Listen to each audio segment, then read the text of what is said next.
नमस्कार, आप देख रहे हैं डीडी न्यूज। मैं हूं लाल चंद्र सिंह। शाम के 5 बज चुके हैं तो 5 की पंचायत का वक्त हो गया है और आज की पंचायत में हम अपने खास मेहमानों के साथ चर्चा करने वाले हैं कि भ्रष्टाचार का मुद्दा क्या इस चुनाव में कहीं ना कहीं दबाव बना रहा है। ये सवाल क्यों उठ रहा है? ये सवाल इसलिए उठ रहा है क्योंकि ऐसे बयान आ रहे हैं हमारे नेताओं के द्वारा। कोई सर फोड़ने की भी बात कर रहा है, कोई कह रहा है मंत्री हूं नहीं तो मजा चखा देता, तो कोई कहते हैं कि जरा हमारी सरकार तो बन जाने दीजिए, एक तरफ से सबको पकड़कर जेल में डाल देंगे। तो इस तरह के जो बयान आ रहे हैं, क्या इससे ये लग रहा है कि भ्रष्टाचार के मुद्दे पर जिस तरह से इस चुनाव में बात हो रही है उसका कहीं ना कहीं दबाव हो रहा है क्या? और उसी दबाव के चलते इस तरह से बोल बिगड़ रहे हैं क्या?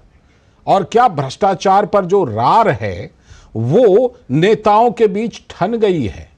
इसलिए भी ये बात हो रही है क्योंकि प्रधानमंत्री नरेंद्र मोदी तो हर जगह पर इसको बड़े जोर शोर से उठा ही रहे हैं, लेकिन प्रतिक्रिया विपक्ष के नेताओं की तरफ से भी आ रही है। और जब कोई प्रतिक्रिया देता है तो फिर उस पर कई तरह की प्रतिक्रियाएं आती रहती हैं। तो पहले उन प्रतिक्रियाओं को सुन लीजिए, उसके बाद आज के पंचायत की चर्चा करेंगे।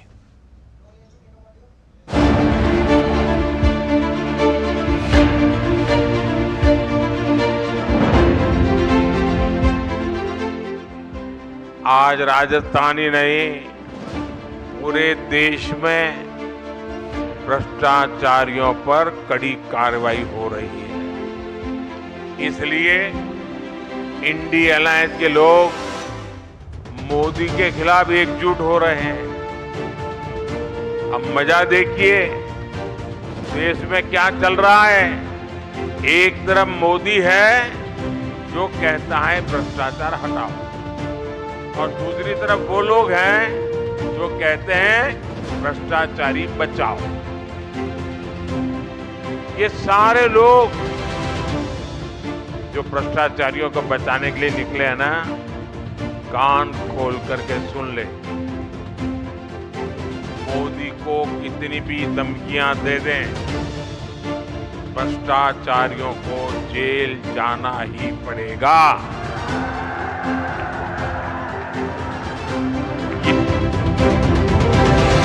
जब आते हैं वो हमारे परिवार पे आरोप लगाते हैं भ्रष्टाचार का। जानते हैं कितना बड़ा भ्रष्टाचार है। अगर देश की जनता ने कहीं हमें मौका दे दिया इंडिया गठबंधन को, प्रधानमंत्री से लेकर के जितने भी भाजपा नेता हैं जेल के अंदर बंद हो।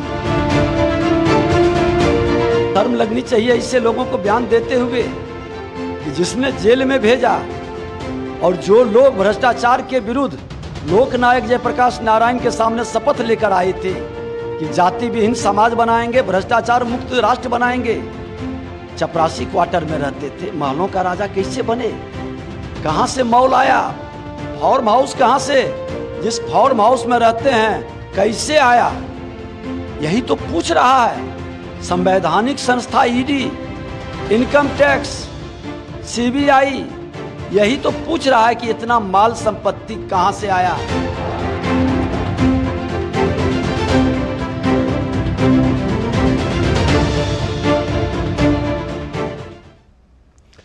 तो ये प्रतिक्रियाएं आपने सुनी, किस तरह से भ्रष्टाचार का मुद्दा केंद्र में बनता जा रहा है इस चुनाव में प्रचार के दौरान। और प्रधानमंत्री तो बार बार कह ही रहे हैं कि जिन्होंने लूटा है उसको लौटाना पड़ेगा, और साथ ही ये कहा है कि जिन्होंने हक को छीना है उसको छोड़ेंगे नहीं। लेकिन सवाल यह है कि जब इस तरह की प्रतिक्रिया आ जाती है ऐसे बयानों पर, भ्रष्टाचार पर, जिसमें ये कहें कि सबको जेल में डाल देंगे प्रधानमंत्री से लेकर, क्योंकि अगर कोई कानूनी कार्रवाई कभी होती है और उस कार्रवाई के तहत अगर कोई नेता या कोई भी जेल में जाता है तो वो बात अलग है। और अगर कोई ये कहे कि सबको एक तरफ से जेल में डाल देंगे तो फिर ये बात समझ में आती है कि कहीं ना कहीं दबाव महसूस किया जा रहा है इस मुद्दे पर, और इसीलिए इस तरह के बयान आते रहते हैं। और जिस तरह से इस पूरे चुनाव प्रचार में प्रधानमंत्री, भारतीय जनता पार्टी के अन्य नेता, एनडीए के नेता भ्रष्टाचार का मुद्दा लगातार उठा रहे हैं, जिस तरह से कई नेता ऐसे हैं, कई पार्टियों के बड़े नेता ऐसे हैं जिन पर कार्रवाई हो रही है। तो इससे ये लग रहा है कि कहीं ना कहीं इस मुद्दे को लेकर के दबाव बन रहा है और इस मुद्दे पर जो प्रतिक्रियाएं आ रही हैं, जो बातें नेताओं की आ रही हैं, उसमें इस दबाव की झलक दिखाई पड़ रही है। तो ये लगातार इस तरह के बयान आ रहे हैं। प्रधानमंत्री नरेंद्र मोदी ने कई बार ये बात कही है कि हम इस मुद्दे पर तो चाहे हमको जितना धमका लीजिए, लेकिन हम इस मुद्दे पर झुकने वाले नहीं हैं। बहरहाल आज की पंचायत हम शुरू करते हैं, पंचायत पर चर्चा शुरू करते हैं। हमारे साथ भुवन भास्कर जोशी जी हैं, जो समाजवादी पार्टी के प्रवक्ता हैं। बहुत बहुत स्वागत आपका भुवन भास्कर जोशी जी।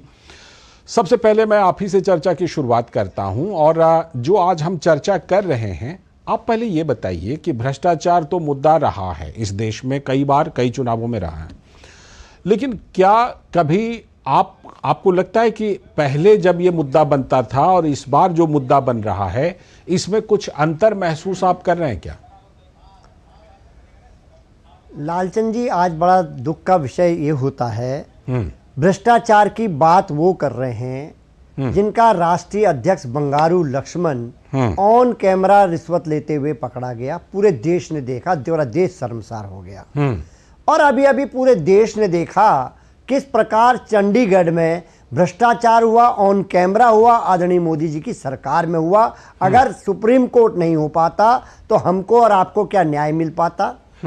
नंबर 3 विषय मैं आपसे कहना चाहता हूं, और इलेक्ट्रॉन बॉन्ड के बहाने तो आदरणीय प्रधानमंत्री जी इस देश में एक ऐसी महत्वाकांक्षी भ्रष्टाचार की योजना लाए हैं जिसका नामकरण ये हुआ है कि पहले डंडा सीबीआई इनकम टैक्स और ईडी के द्वारा, उसके बाद चंदा लिया गया और चंदे के बाद उन्हें धंधा दिया गया। यानी डंडा, चंदा और धंधा। और ये विश्व का सबसे बड़ा घोटाला है, भारत का नहीं। और ये हम नहीं कह रहे, ये कह रही हैं सीतारमण जी, जो हमारी वित्त मंत्री हैं, उनके पतिदेव ये बात को पूरे देश के सामने कह रहे हैं। तो भ्रष्टाचार की जो जननी पार्टी है, उन्होंने कैसे कैसे भ्रष्टाचारियों को अपने अंदर समावेश करा, ये भी लोगों ने देखने का काम करा। अजीत पवार को माननीय प्रधानमंत्री जी ने कहा 70,000 करोड़ का घोटाला का आरोपी है, और आए उनके साथ भारतीय जनता पार्टी में आए और उनको क्या गिफ्ट करने का काम करा, उप मुख्यमंत्री और तिजोरी की चाबी दे दी वित्त मंत्री बनाकर। और मैं पूछना चाहता हूं, अशोक चौहान को आदर्श घोटाले के आरोप का लगाया माननीय प्रधानमंत्री जी ने, और उनको पहले दिन वो सदस्यता देते हैं, दूसरे दिन राज्यसभा बनाने का काम करते हैं। फिलहाल इस चर्चा को यहाँ इसलिए रोक रहा हूं क्योंकि हमें सीधे चलना है इस समय दौसा, राजस्थान के दौसा, जहां प्रधानमंत्री नरेंद्र मोदी रोड शो कर रहे हैं। सीधे आपको लिए चलते हैं।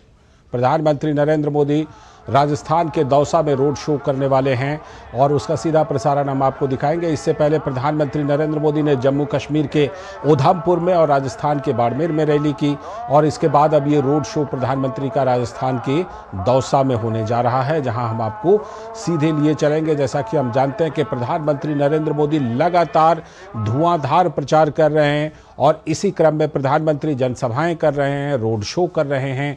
तो प्रधानमंत्री नरेंद्र मोदी का ये रोड शो राजस्थान के दौसा में शुरू होने वाला है। वहां पर हम आपको सीधे लिए चलेंगे जब प्रधानमंत्री इस रोड शो की शुरुआत करने वाले हैं।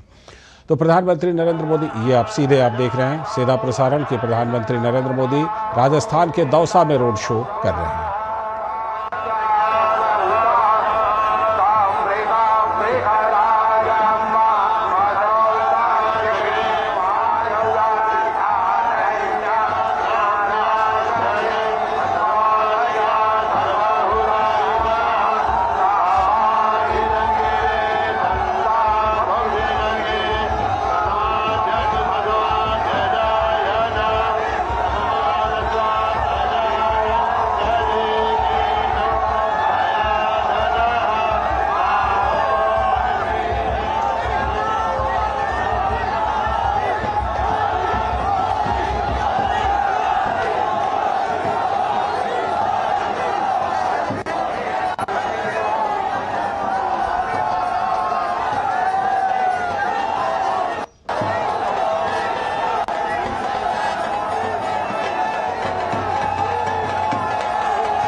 तो प्रधानमंत्री नरेंद्र मोदी राजस्थान के दौसा में ये रोड शो कर रहे हैं। प्रधानमंत्री नरेंद्र मोदी वहाँ पर खुली जीप में सवार होकर के उनके हाथ में कमल का निशान, जो कि भारतीय जनता पार्टी का जो निशान है, चुनाव का निशान, चुनावी निशान, कमल छाप, उसको लेकर प्रधानमंत्री नरेंद्र मोदी अभिवादन कर रहे हैं।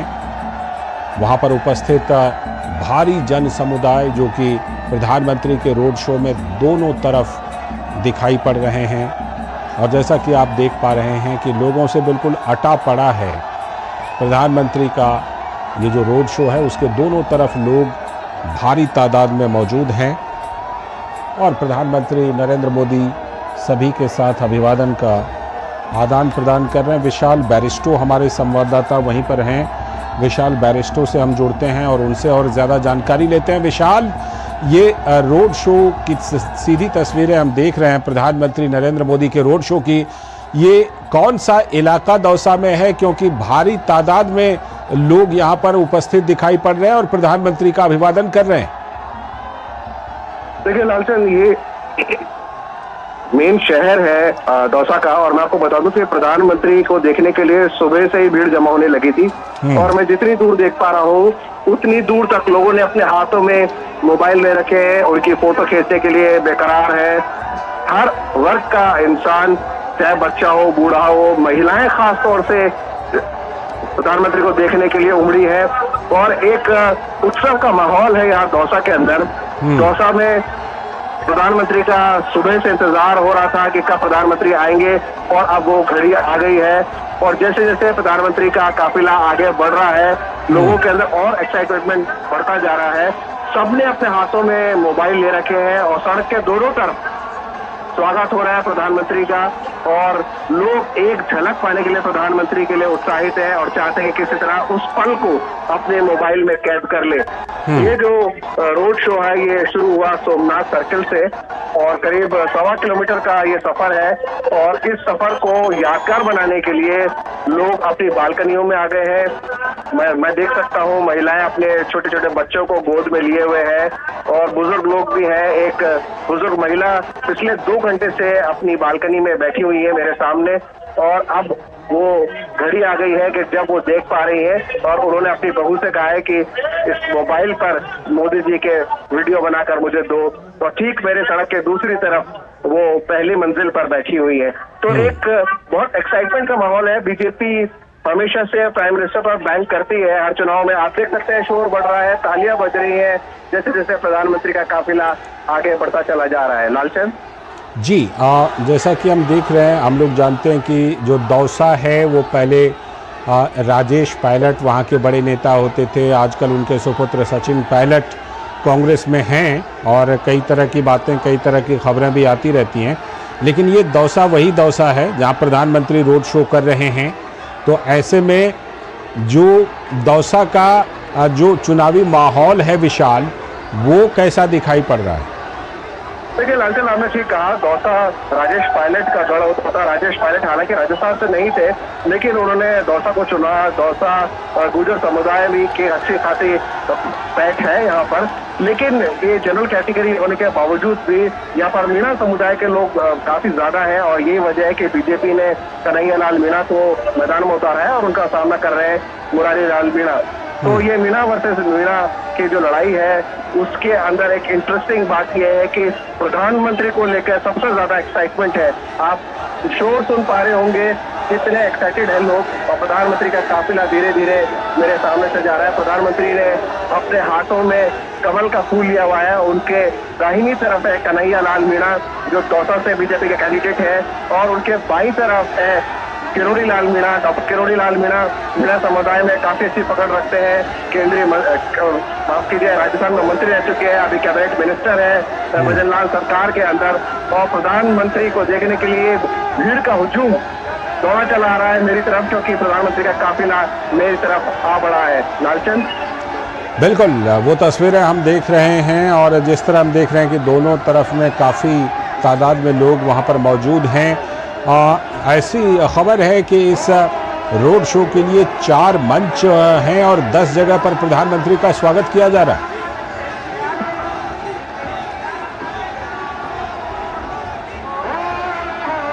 मैं देख पा रहा हूँ उतनी दूर लोग जो है दोनों तरफ, सड़कों के दोनों तरफ मौजूद है और हाथ हिलाकर प्रधानमंत्री का अभिवादन कर रहे हैं। प्रधानमंत्री जी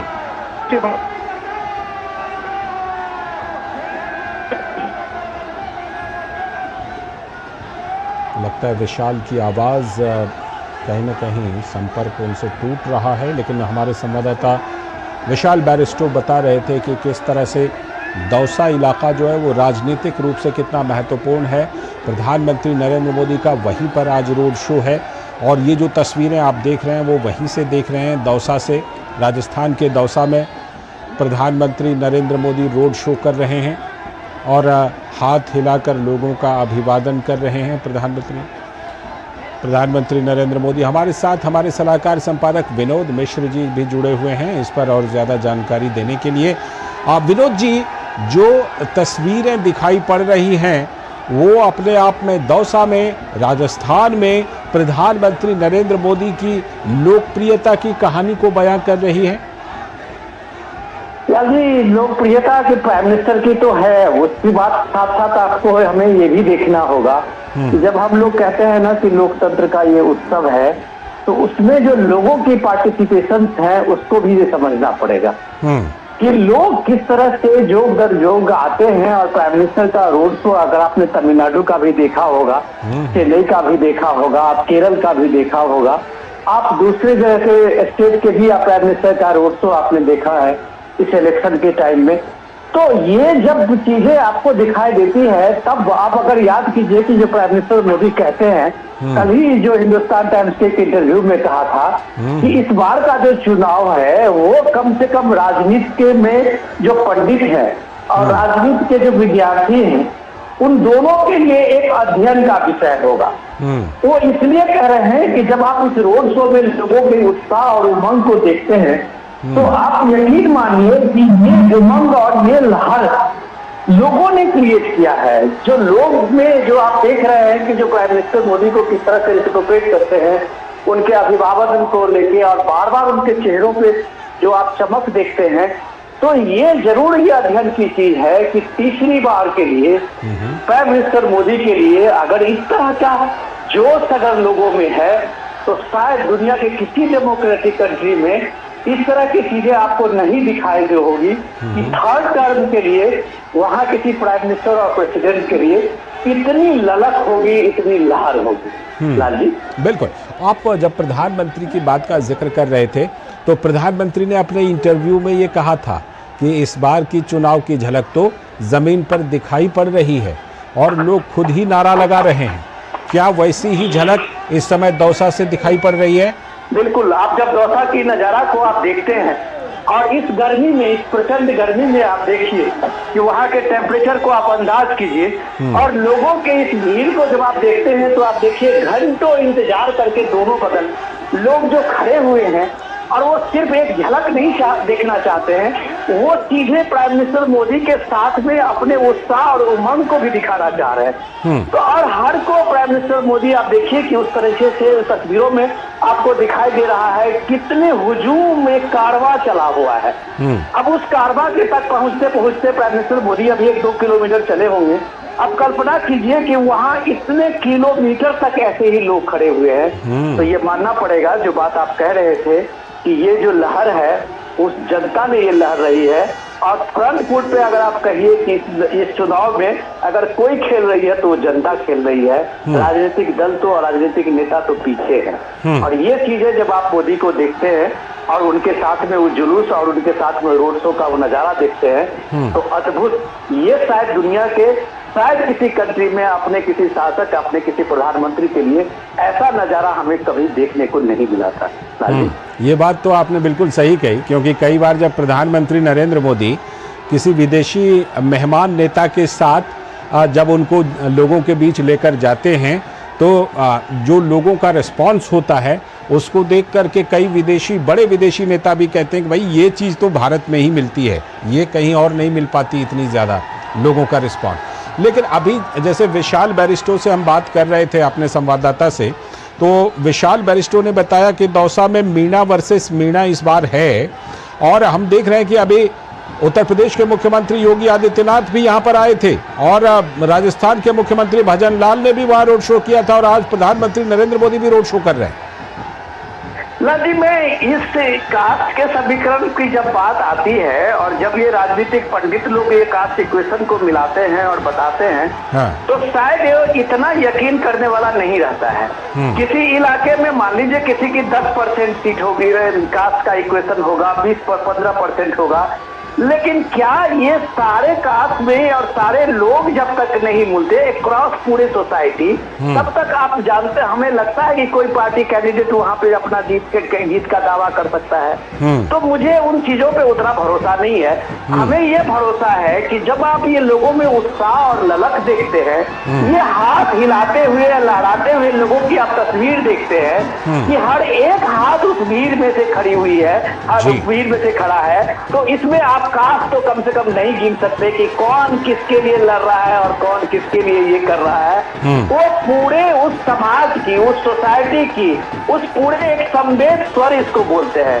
और जब ये स्वर बोलता है तब आप कहते हैं कि एक नेतृत्व की बात होती है और तब आप कहते हैं कि पीएम मोदी इस दौर का सबसे बड़ा जननायक है। तो ये भीड़ बताती है, न कि हम पीएम के किसी स्पीच से और किसी इस बात से हम इस बात को समझते हैं। ये लोगों की इस भीड़ से, लोगों की उत्साह से समझते हैं कि भीड़ तो इस दौर में रोड शो में आप देख रहे होंगे, सारे नेताओं की रोड शो होती है, सारे रोड नेताओं की अभी रैलियां हो रही है, लोग सब जगह वेलकम कर रहे हैं, हर जगह लोग जा रहे हैं, हर पार्टियों के नेताओं के लोगों में भीड़ जुटती है।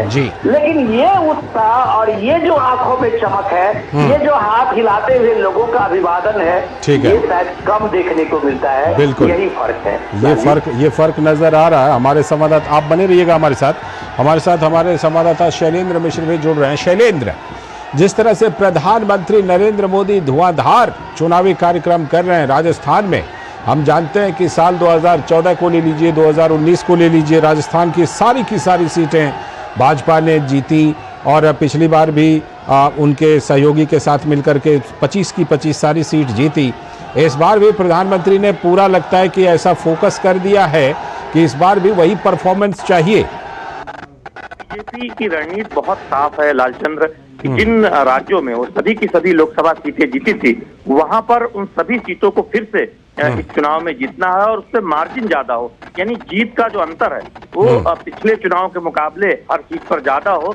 ये प्रयास बीजेपी कर रही है, इसीलिए हर सीट पर, हर बूथ पर 370 मत ज्यादा मिले, इसके लिए बूथ कार्यकर्ताओं को जिम्मेदारी दी गई है। और इन तस्वीरों से बीजेपी के जो रणनीतिकार है वो बहुत उनकी आशा बड़ी भी होगी कि जब उनके सबसे बड़े स्टार प्रचारक धुआंधार प्रचार कर रहे हैं, चुनावी जनसभाओं को संबोधित कर रहे हैं, रोड शो कर रहे हैं, तो इन तस्वीरों में उभर रही भीड़ से बीजेपी को लगता है कि उनका जो एक लक्ष्य है 400 सीटों का एनडीए के साथ 370 सीटें बीजेपी अपने दम पर इस लोकसभा चुनाव में जीते, उसके लिए राज्य दर राज्य जो रणनीति बनाई गई है उस पर भारतीय जनता पार्टी आगे बढ़ती हुई दिखाई दे रही है। दरअसल बीजेपी को लगता है कि प्रधानमंत्री नरेंद्र मोदी की लोकप्रियता और उन्होंने जो अथक मेहनत की है पिछले 10 वर्षों में, जो देश में तमाम क्रांतिकारी काम हुए हैं, बदलाव हुए हैं, सकारात्मक बदलाव लोगों के जीवन में आया है, उससे भारतीय जनता पार्टी का जो आधार है वो जमीनी स्तर पर बढ़ा है। नए मतदाताओं को बीजेपी अपने साथ जोड़ने में सफल रही है और ये संख्या दिखाती है कि दुनिया की आज सबसे ज्यादा सदस्य संख्या वाली पार्टी भारतीय जनता पार्टी है, सबसे बड़ा बीजेपी का संगठन है। और हम देख रहे हैं कि तमाम दलों के नेता चुनाव के ऐलान से पहले ही और लगातार हम देख रहे हैं खासतौर पर कांग्रेस पार्टी के कई नेता कांग्रेस छोड़कर बीजेपी में शामिल हुए हैं। ये दिखाता है कि बीजेपी के प्रति लोगों का आकर्षण या तो बढ़ रहा है या फिर बीजेपी उसको बढ़ाने में कामयाब होती हुई दिखाई दे रही है। तो ये दावा भारतीय जनता पार्टी के नेता करते रहे हैं और ये तस्वीरें उनके दावा को और पुख्ता भी करती हैं। जब हम देखते हैं कि उत्तर हो या दक्षिण हो, राजस्थान हो या मध्य प्रदेश हो या फिर दक्षिण भारत का तमिलनाडु हो, जब प्रधानमंत्री नरेंद्र मोदी के रोड शो में इस तरह की तस्वीरें दिखाई देती हैं जहां बड़ी संख्या में महिलाएं, बड़ी संख्या में युवा रोड शो में भागीदार होते नजर आते हैं, तो ये तस्वीरें भारतीय जनता पार्टी के लिए बहुत एक सुखद अनुभूति कराती हैं कि वो जिस लक्ष्य को लेकर लोकसभा चुनाव में आगे बढ़ रहे हैं जिन राज्यों में सहयोगी हैं या जिन राज्यों में वो अपने दम पर ही सभी सीटों पर चुनाव लड़ रहे हैं, ऐसे राज्यों में निश्चित तौर पर उन्हें अपनी रणनीति पर आगे बढ़ेंगे। क्योंकि जब भी चुनाव होता है, राजनीतिक दल ये कोशिश करते हैं कि पिछले चुनाव के मुकाबले वो बेहतर प्रदर्शन करें, लेकिन जब आप पहले से ही किसी राज्य में शानदार प्रदर्शन कर चुके होते हैं तो एक चुनौती होती है उस प्रदर्शन को बरकरार रखने की, और बीजेपी इस बात को बखूबी समझती है। इसीलिए 2014 के मुकाबले 19 में मत प्रतिशत बढ़ाने का लक्ष्य रखा गया था और बीजेपी ने उसमें एक सफलता हासिल की थी, और 19 के मुकाबले 24 में बीजेपी ने उस मत प्रतिशत को और आगे ले जाने का रखा है, जिससे कि शानदार सफलता उन राज्यों में भी हासिल की जा सके जहां पर हमने देखा था कि एक तरह से क्लीन स्वीप बीजेपी ने किया था 2019 के लोकसभा चुनाव में। गुजरात जैसे राज्य हो या राजस्थान जैसे महत्वपूर्ण राज्य जहां पर हमने देखे कि शानदार सफलता मिली थी।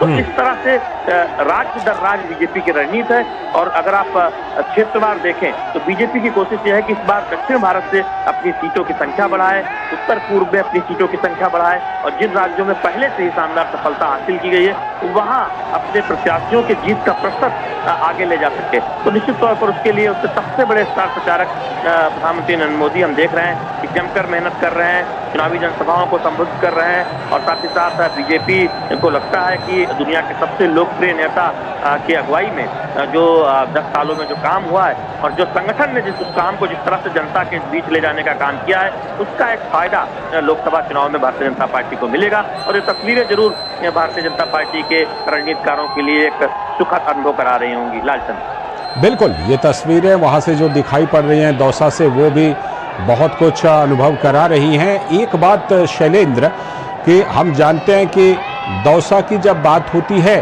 तो पायलट का नाम आता है, राजेश पायलट और अब सचिन पायलट, लेकिन 2014 रहा हो या फिर 2019, भारतीय जनता पार्टी ने इस सीट पर भी परचम लहराया था। क्या इस बार यह सीट जो है वो हॉट सीट की श्रेणी में है दौसा? ये देखिए लालचंद, निश्चित तौर पर आप भले ही आप ये कहें कि या हम जानते हैं कि अगर आप पूर्व के राजनीतिक इतिहास को देखें राजस्थान के, तो पायलट परिवार का एक अच्छा खासा प्रभाव इन क्षेत्रों में देखने को मिलता था। लेकिन आप 2019 की चुनावी सफलता देखें तो भारतीय जनता पार्टी को एक बड़ी सफलता हासिल हुई थी, और उसको बीजेपी दोहराना चाहेगी इस पूरे क्षेत्र में। और यही वजह है कि आप जयपुर के आसपास भी देखें या फिर दौसा के इलाके को देखें, कहीं पर कोई कोरकसर नहीं छोड़ी जा रही है। बीजेपी के तमाम दिग्गज जो राजस्थान से आते हैं वो लोकसभा चुनाव लड़ते नजर आ रहे हैं, केंद्रीय मंत्री हैं, और वो सबने अपनी एक पूरी ताकत लगाई है। और हम देख रहे हैं कि सबसे बड़े स्टार प्रचारक के तौर पर प्रधानमंत्री नरेंद्र मोदी के भी धुआंधार दौरे हो रहे हैं। तो बीजेपी को लगता है कि चुनौती इस बात की है कि इन सीटों पर कुछ मत प्रतिशत में बढ़ोतरी की जाए, जिससे कि सुनिश्चित किया जा सके कि जिन सीटों को जीती थी भारतीय जनता पार्टी 2019 में, और राजस्थान में उन सभी सीटों पर एक बार फिर से बीजेपी जीत हासिल करे। और यही वजह है कि बूथवार एक रणनीति बनाई गई है, और एक बात कही गई है कि हर लोकसभा क्षेत्र में बीजेपी का उम्मीदवार कमल का फूल है, यानी कमल के फूल को देखें जो बीजेपी कार्यकर्ता है, जो आम जनता है,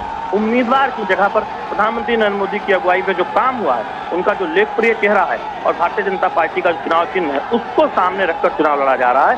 तो ये बहुत महत्वपूर्ण है बीजेपी के रणनीति के लिहाज से। बिल्कुल, ये काफ़ी महत्वपूर्ण है। विनोद जी हमारे साथ अगर जुड़े हों तो विनोद जी के पास चलते हैं, आप हमारे साथ बने रहिएगा। और साथ में विशाल बैरिस्टो भी हमारे संवाददाता हैं जो दौसा से ही जुड़े हुए हैं। मैं पहले विशाल के पास ही चलता हूं और विशाल से अपडेट लेता हूं। विशाल, प्रधानमंत्री का काफिला बिल्कुल बढ़ते हुए, और जैसा कि हम जानते हैं विशाल की राजस्थान में तो गर्मी भी बहुत ज़्यादा पड़ती है, इस समय गर्मी का मौसम है, उसके बावजूद काफ़ी तादाद में लोग आए हैं अपने प्रिय नेता को देखने के लिए, उनका अभिवादन करने के लिए। लालचंद, बिल्कुल ठीक कहा आपने, गर्मी अपने जोरों पर है, और न सिर्फ गर्मी है, मैं आपको बता दूं कि राजस्थान में अभी कटाई का सीजन भी चल रहा है और इसके साथ शादियों का सीजन भी जोरों पर है। ऐसे में गर्मी, शादियां और अपनी खेती, वो सब लोग छोड़ के अगर प्रधानमंत्री को देखने के लिए अपने अपने मोबाइल लेकर आते हैं, चाहे वो पुरुष हो या महिला, लड़का हो या लड़की, तो ये एक बहुत बड़ी बात है और बीजेपी के एडवांटेज में ये साफ जाता है। आपने शैलेंद्र से पूछा था कि क्या दौसा हॉट सीट है? डेफिनेटली दौसा हॉट सीट है और सीधा मुकाबला कांग्रेस और बीजेपी के बीच में है। हालांकि दौसा एक जनरल सीट है, लेकिन दोनों ही पार्टियों ने, क्योंकि ये मीणा बहुल क्षेत्र है, इसलिए मीणा कैंडिडेट्स को उतारा है, कन्हैया लाल मीणा पर अपना दाव लगाया है, जबकि कांग्रेस ने मुरारी लाल मीणा पर अपना दाव लगाया है और दोनों में कड़ी टक्कर यहाँ पर देखी जा रही है। ऐसे में प्रधानमंत्री का ये जो रोड शो है और उस पर जो रिस्पॉन्स मिल रहा है बीजेपी को, वो बीजेपी के एडवांटेज में जा रहा है, क्योंकि कांग्रेस से स्टिफ कंपटीशन मिल रहा है बीजेपी को। अगर हम ग्राउंड रियलिटीज की बात करें, खासतौर से दौसा की सीट पर, आप जानते हैं कि दौसा परंपरागत सीट रही है कांग्रेस की, लेकिन जब से प्रधानमंत्री आए हैं 2014 के बाद से बीजेपी ने ये सीट कांग्रेस से छीन ली है और बीजेपी इस पूरे क्षेत्र के अंदर अपना जो उन्होंने बढ़ोतरी हासिल की है उसको, अपने दबदबे को बनाए रखना चाहती है। मैंने करौली में विनय सहस्त्रबुद्धे से बातचीत की थी, जो राजस्थान के चुनावी इंचार्ज है बीजेपी की तरफ से, और उन्होंने कहा था कि इस बार हमारा मुकाबला खुद हम ही से है, यानी कि BJP is competing against BJP last performance. हम हर बूथ पर 50% से ज्यादा, पहले से ज्यादा स्कोर करना चाहते हैं। राजस्थान की अगर हम बात करें तो पिछले चुनाव में 24-1 का स्कोर रहा था, 24 सीटें बीजेपी के खाते में रही थी, जबकि एक सीट राष्ट्रीय लोकतांत्रिक पार्टी हनुमान बेनीवाल विजय घोषित हुए थे नागौर से, और कांग्रेस के हाथ कुछ नहीं लगा था। और ये लगातार दूसरी बार है जब 2014 और 2019 में जब कांग्रेस का परफॉर्मेंस बहुत खराब रहा। अब एक बड़ा सवाल ये है कि राजस्थान के अंदर भजन लाल सरकार आ गई है, विधानसभा चुनाव उन्होंने, जिससे सेमीफाइनल पूरे मीडिया बता रहा था इन स्टेट असेंबली इलेक्शंस को, उसको जीता। तो ये एक टेस्ट भी है भजन लाल सरकार के लिए, और जाहिर सी बात है बीजेपी चाहेगी कि उसको और ज्यादा इंप्रूव किया जाए। करौली में प्रधानमंत्री ने पीने के पानी का मुद्दा उठाया और उन्होंने कहा कि बहुत लंबे वक्त से पीने के पानी की समस्या है, हम हर घर जल पहुंचा रहे हैं नल के जरिए, लेकिन इसके अलावा जो ईस्टर्न राजस्थान कैनाल प्रोजेक्ट है उसको भी हमने सफलतापूर्वक साइन कर दिया है, एग्रीमेंट साइन किया है हरियाणा के साथ। और ये इसलिए हो पाया क्योंकि हरियाणा में भी बीजेपी की सरकार है, राजस्थान में भी बीजेपी की सरकार है, तो डबल इंजन की सरकार का जरूर फायदा मिलता है।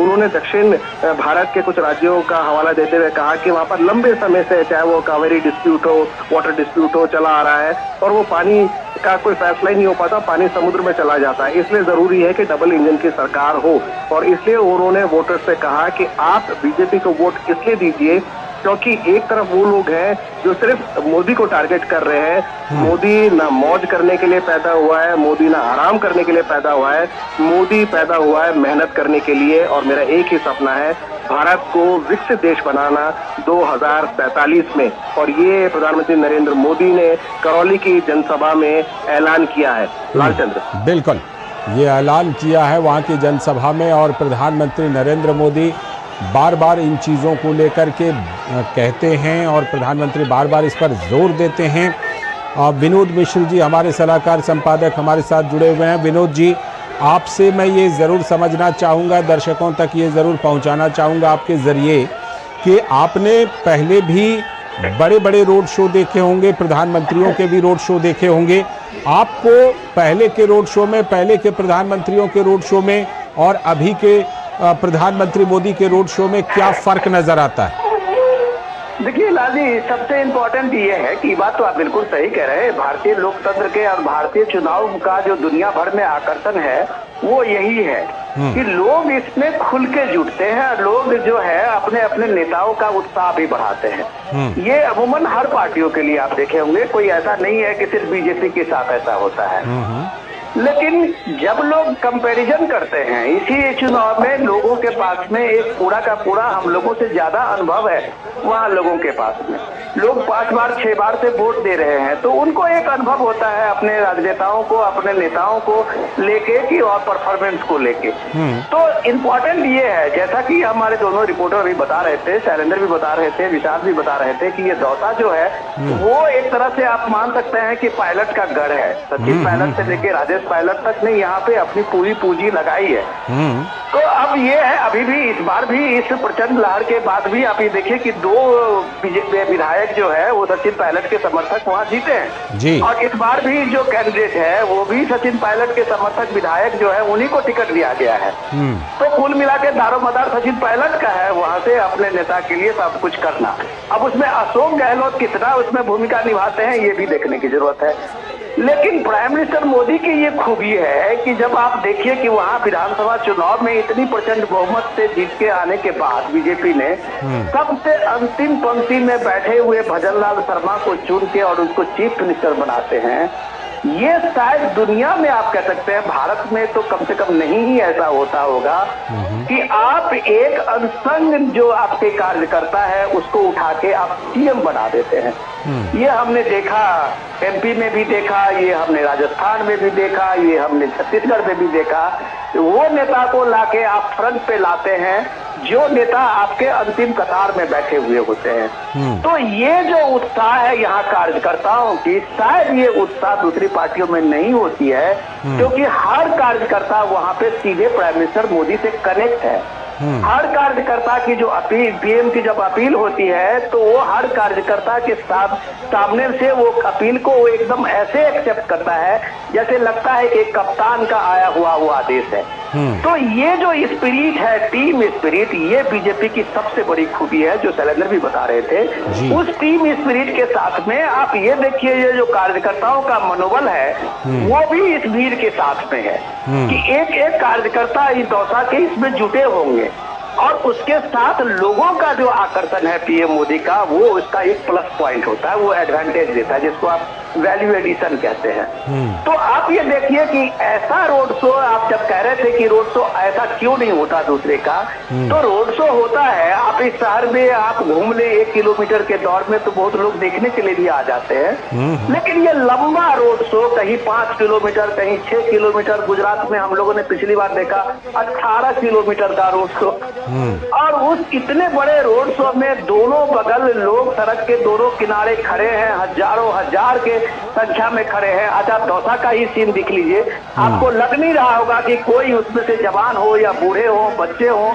जो घर में होंगे वो सब के सब निकल के बाहर आए होंगे पीएम मोदी को एक तरह से अभिवादन देने के लिए, एक तरह से उनका अभिवादन लेने के लिए। तो ये जो उत्साह है, ये जो उमंग है, ये नरेंद्र मोदी को इस दौर का सबसे बड़ा जननायक बनाता है। तो इसके पीछे ये लोगों का आकर्षण है, इसके पीछे लोगों का उत्साह है। इस उत्साह को जोड़ने में वहाँ के वो कार्यकर्ता भी है, वहाँ के वो लोकल जो वहाँ पे टीम है उसकी भी है कि वो इस मोमेंटम को बनाते हैं सिर्फ इस बात से कि मोदी अपने हर कार्यकर्ता, छोटा हो या बड़ा हो, सबके साथ कनेक्टेड है। ये सबसे बड़ी खूबी होती है लाल जी। और वो कनेक्शन ना, वो कनेक्शन बिल्कुल जिसको कहते हैं रेसिप्रोकेट होना, वो दिखाई पड़ता है दोनों तरफ से। प्रधानमंत्री जिस तरह से अभिवादन का आदान प्रदान करते हैं और जिस तरह से वहाँ पर उपस्थित जन समुदाय भी अभिवादन का आदान प्रदान करती है। शैलेंद्र हमारे साथ जुड़े हुए हैं। शैलेंद्र, जिस तरह से हम देखते हैं कि आज जैसे प्रधानमंत्री का ये रोड शो हो रहा है, 2 जनसभाएं भी प्रधानमंत्री ने की उधमपुर में और बाड़मेर में, तो प्रधानमंत्री का जो ये चुनावी कार्यक्रम तय होता है, इसमें कहीं ना कहीं इन दोनों चीज़ों को शामिल किया जाता है क्या, कि जिसमें कि जनसभाएं भी हों, रोड शो भी होते रहें प्रधानमंत्री के देश के अलग अलग हिस्सों में? प्रधानमंत्री नरेंद्र मोदी का जितना संभव हो सके उतनी उनके कार्यक्रम प्रस्तावित करती है, और उसमें जनसभाएं हो, रोड शो हो और बूथ कार्यकर्ताओं से वीडियो कॉन्फ्रेंसिंग के जरिए बातचीत हो, ये कोशिश की जाती है। और यही वजह है कि हर राज्य में रोड शो भी हो, चुनावी जनसभाएं भी महत्वपूर्ण जगहों पर हो, ये सुनिश्चित करने का प्रयास किया जाता है। और यही वजह है कि हम देख रहे हैं कि जिन राज्यों में पहले और दूसरे चरण में चुनाव है, वहां पर प्रधानमंत्री नरेंद्र मोदी की धुआंधार चुनावी जनसभाएं और रोड शो दिखाई दे रहा है, रोड शो हो रहा है। हमने चेन्नई में देखा प्रधानमंत्री नरेंद्र मोदी का रोड शो, जहां पर पूरे तमिलनाडु में पहले चरण में मतदान होना है। राजस्थान में देख रहे हैं प्रधानमंत्री नरेंद्र मोदी का ये रोड शो। इसके साथ ही साथ हमने मध्य प्रदेश की जो सांस्कृतिक नगरी है, जब वहाँ हमने प्रधानमंत्री नरेंद्र मोदी का रोड शो देखा, और तमाम हम धुआंधार जनसभाएं तमिलनाडु में, उत्तर प्रदेश में, मध्य प्रदेश में, राजस्थान में देख रहे हैं। तो ये दिखाता है कि बीजेपी अपने सबसे लोकप्रिय नेता की जमकर चुनावी जनसभा के साथ साथ रोड शो आयोजित कर रही है। इसकी एक वजह भी है, बीजेपी ये बखूबी जानती है कि प्रधानमंत्री नरेंद्र मोदी का जो कनेक्ट है वो आम जनता के साथ कितना गहरा है। प्रधानमंत्री नरेंद्र मोदी संवाद में यकीन करते हैं और जितना संभव होता है वो विभिन्न राज्यों के दौरे करते हैं, वहाँ लोगों से संवाद करते हैं और उनका एक सीधा कनेक्ट, खासतौर पर हम युवा वोटर्स में और महिला जो वोटर्स हैं, जो लाभार्थी योजनाओं से जिनको फायदा हुआ है, जो कल्याणकारी योजनाओं से जिनका जीवन बदला है, उनमें एक प्रधानमंत्री नरेंद्र मोदी को लेकर एक विशेष प्रेम दिखता है कि प्रधानमंत्री नरेंद्र मोदी की अगुवाई में केंद्र सरकार ने तमाम योजनाओं से उनका जीवन बदला है। तो वो एक कनेक्ट दिखता है और दुनिया के एक सबसे बेहतरीन भाषण शैली वाले नेता के तौर पर प्रधानमंत्री नरेंद्र मोदी जाने जाते हैं। तो कैसे जनता से कनेक्ट करना है चुनाव के दौरान भी प्रधानमंत्री बखूबी जानते हैं और जहां भी प्रधानमंत्री जाते हैं वहां के स्थानीय जो परिवेश होता है उससे कनेक्ट होते हैं, जो स्थानीय संस्कृति होती है उसका जिक्र करते हैं। तो इससे लोगों को के बीच कनेक्ट होने में एक तरह से बहुत आसानी भी होती है और एक रिस्पांस दिखाई देता है। विनोद जी बात कर रहे थे कि बाकी नेताओं की भी जनसभा होती है, बाकी नेताओं के भी रोड शो होते हैं, लेकिन वो कनेक्ट शायद जो प्रधानमंत्री नरेंद्र मोदी के रोड शो में उनके चुनावी जनसभाओं में दिखाई देता है वो बाकी नेताओं में नहीं दिखाई देता। उसकी वजह यही है कि प्रधानमंत्री नरेंद्र मोदी की जो शैली है लोगों से जुड़ने की वो अलग है, वो बहुत शानदार है और दुनिया इस बात को जानती है। तभी तमाम सर्वे में वो दुनिया के सबसे लोकप्रिय नेता के तौर पर उभर कर आते हैं और बीजेपी के लिए तो एक तरह से बीजेपी इस बात को जानती है कि उनके लोकप्रिय नेतृत्व में वो चुनाव दर चुनाव एक नई सफलता हासिल करती जा रही है, चाहे राज्यों के चुनाव हो या फिर 2014-2019 के लोकसभा चुनाव हो या फिर बीजेपी 2024 में जो एक लक्ष्य लेकर आगे बढ़ रही है। तो इन तस्वीरों में दिखता भी है जब कोई घंटों से इंतजार करता है प्रधानमंत्री नरेंद्र मोदी का, कोई छात्र कलाकृति बनाए प्रधानमंत्री नरेंद्र मोदी से मिलना चाहता है, कोई महिला ये बताना चाहती है कि कैसे उसका जीवन बदला है प्रधानमंत्री नरेंद्र मोदी की अगुवाई में केंद्र सरकार की योजनाओं से, तो वो कनेक्ट दिखता है। और चुनाव जब नहीं भी हो रहा होता हम देखते हैं कि जो तमाम सभाएं प्रधानमंत्री नरेंद्र मोदी की लगती है वो एक प्रयास करते हैं कि लोगों से वो संवाद कर सकें और वो एक सिलसिला निरंतर चलता है। और ये कोई एक दिन या एक वर्ष में नहीं हुआ लालचंद, हमने देखा है कि बीते 10 वर्षों में प्रधानमंत्री के तौर पर और उससे पहले गुजरात में मुख्यमंत्री के तौर पर प्रधानमंत्री नरेंद्र मोदी ने एक अथक परिश्रम किया है जिससे कि एक सकारात्मक बदलाव पहले गुजरात में मुख्यमंत्री के तौर पर और देश में प्रधानमंत्री के तौर पर वो लाने में सफल हुए हैं। तो वो एक झलक इन तस्वीरों में दिखाई देती है, ऐसे रोड शो में दिखाई देती है जिसका जिक्र हमारे सहयोगी वरिष्ठ सहयोगी विनोद जी कर रहे थे। तो ये तस्वीर बताती है कि भारतीय लोकतंत्र की खूबसूरती है कि जब कोई नेता मेहनत करता है, जब कोई नेता जनता के कल्याण के लिए तमाम योजनाओं को सफलतापूर्वक क्रियान्वित करता है तो उस नेता को जनता का प्यार मिलता है, जनता का रिस्पांस मिलता है और इस तरह की तस्वीरें उस बात की गवाही भी देती हैं। तो आप देख रहे हैं जगह जगह जो रोड शो हो रहे हैं उसमें जिस तरह की तस्वीरें सामने आ रही हैं लालचंद। बिल्कुल, ये तस्वीरें जिस तरह से आ रही हैं उन्हीं में से ये दौसा की तस्वीरें हैं जो आप अपने टेलीविज़न स्क्रीन पर देख रहे हैं। हमारे संवाददाता विशाल बैरिस्टो भी हमारे साथ जुड़े हुए हैं। विशाल, आज ये रोड शो हो रहा है दौसा में, प्रधानमंत्री का जो जनसंघ के ज़माने के वरिष्ठ नेता गोवर्धन लाल बढ़ेरा हैं उनसे भी मुलाकात का कार्यक्रम था।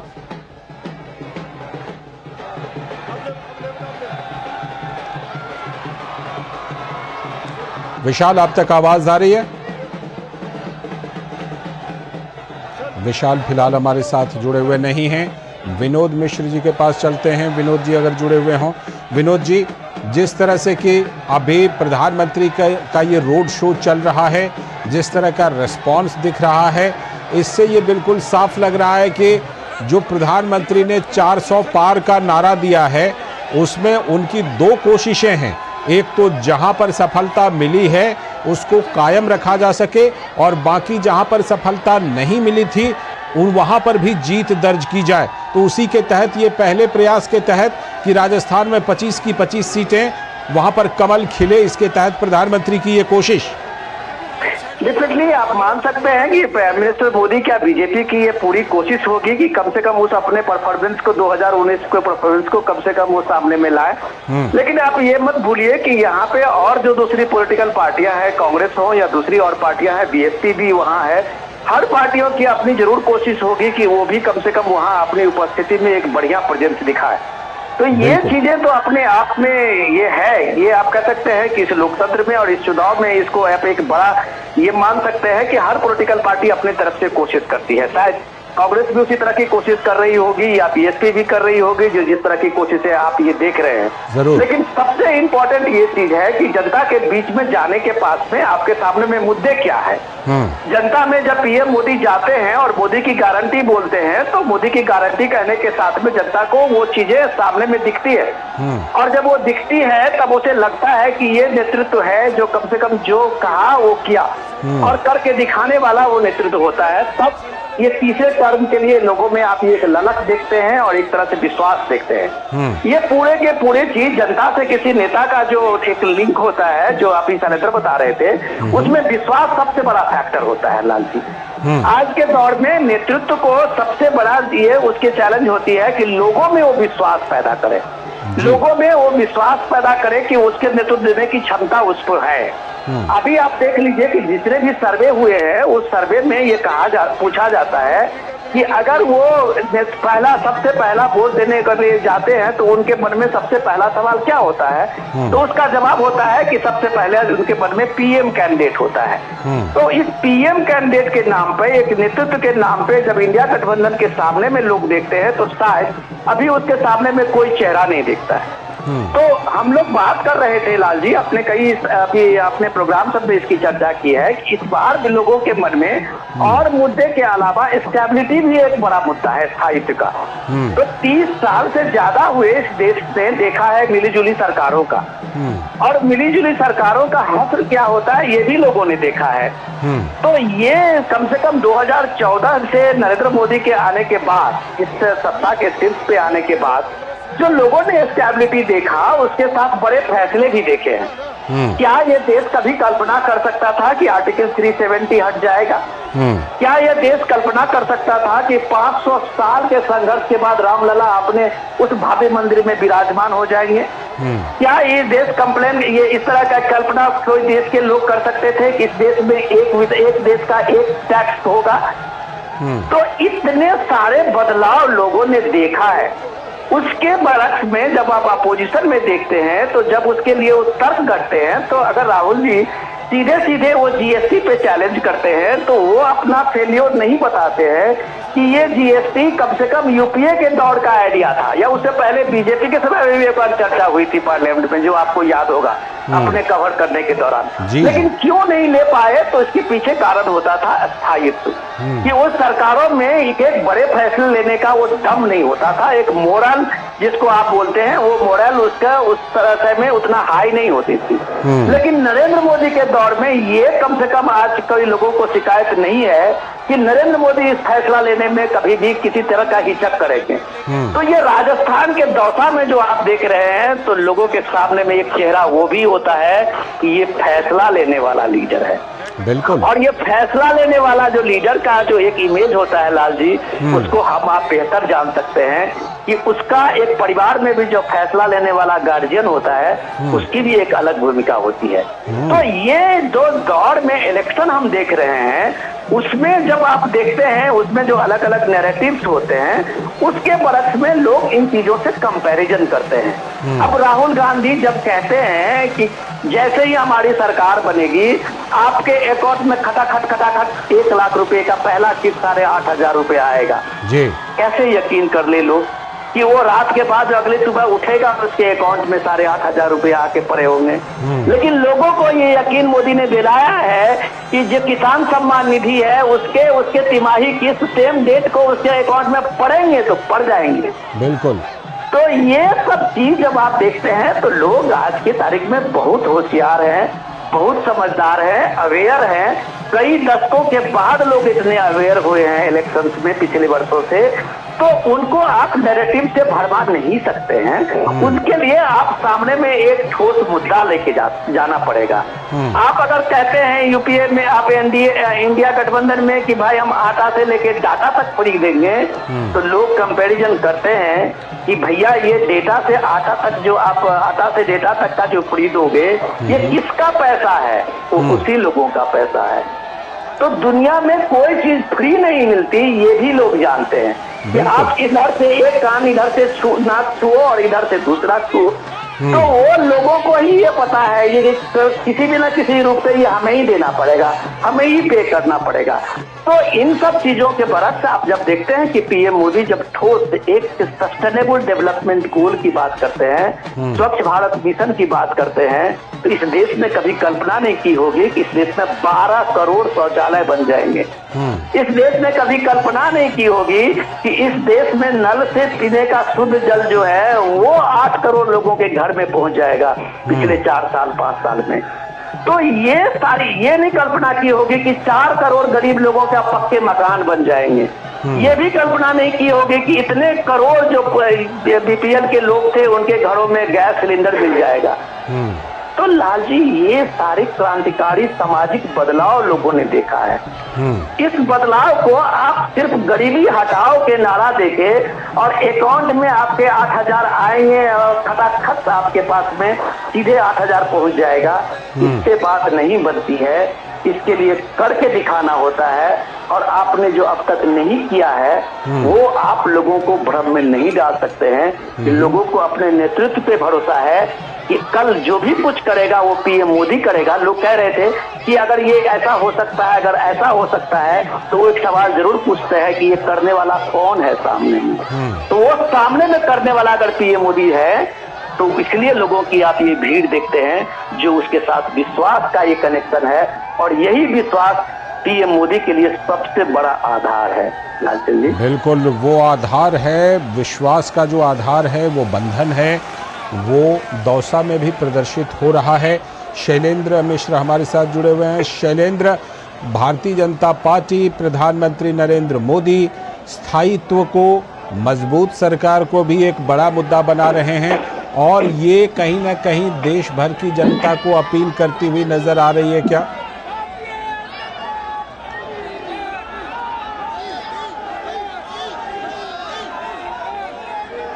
शैलेंद्र, आप तक आवाज आ रही है? जी बिल्कुल, एक बार सवाल दोहराएंगे क्या? हाँ, मैं सवाल ये कर रहा था कि स्थायित्व को और मजबूत सरकार को, स्थायी और मजबूत सरकार पर प्रधानमंत्री लगातार जोर दे रहे हैं, उसके फायदे गिना रहे हैं। ये भारतीय जनता पार्टी के इस बार के चुनाव प्रचार में एक बड़ा मुद्दा है जिसको लेकर प्रधानमंत्री देश के अलग अलग हिस्से में भी जा रहे हैं और इंटरव्यू भी दे रहे हैं। निश्चित तौर पर देखिए, जनता को ये बखूबी पता है कि स्थायी सरकार के कितने फायदे होते हैं और हमने देखा कि अपने दम पर 30 साल बाद 2014 में भारतीय जनता पार्टी की या किसी भी पार्टी की सरकार केंद्र में बनी थी तो उसके अपने फायदे भी नजर आए हैं। राज्यों में भी जब हम पूर्ण बहुमत की सरकार देखते हैं तो ऐसी सरकार स्थायित्व देती है और ये कहा जाता है कि स्थायी सरकार ही विकास की गति को आगे बढ़ा सकती है, तमाम योजनाओं को आगे बढ़ा सकती है। तो वो एक मुद्दा है। बीजेपी ये कहती है कि देखिए, एक तरफ इंडी गठबंधन के लोग हैं जो सिर्फ अपने परिवार को बचाने के लिए या फिर अपने भ्रष्टाचार को बचाने के लिए एक साथ आए हैं और उनमें कोई विजन नहीं है, कोई कॉमन प्रोग्राम नहीं है, कोई एजेंडा नहीं है। वो सिर्फ प्रधानमंत्री नरेंद्र मोदी के विरोध और बीजेपी के विरोध के लिए एक हुए हैं। तो इस बात को जनता तक पहुंचाने की जोर शोर से कोशिश हो रही है बीजेपी की तरफ से और हमने देखा है कि बीजेपी को लगता है कि परिवारवाद, भ्रष्टाचार के साथ साथ स्थायित्व का जो मुद्दा है उससे वो बीजेपी जनता को लुभाने में कामयाब होगी। और यही वजह है कि इस बात को बहुत बीजेपी कहती है कि 2014 के बाद आप देखिए, जब स्थायी सरकार, एक पूर्ण बहुमत की सरकार केंद्र में आई जिसमें तमाम दलों, एनडीए के साथ सहयोगियों को भी साथ लिया गया, तो उसने तमाम बड़े फैसले किए, तमाम ऐसे फैसले किए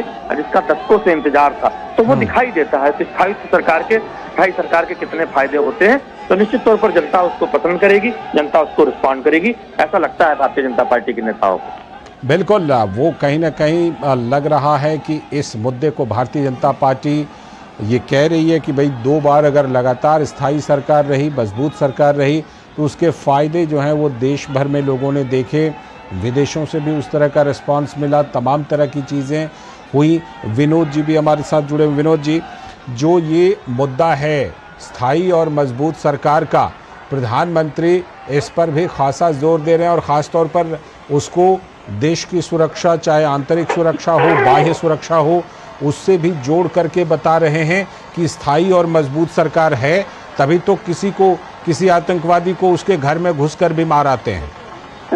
लालजी, मैं आपके सवाल लेने से पहले जो ये जनता की और लोगों की जो भीड़ को, दौड़ते हुए भीड़ को मैं देख रहा हूँ, हाँ। तो ये मुझे अद्भुत नजारा लग रहा है।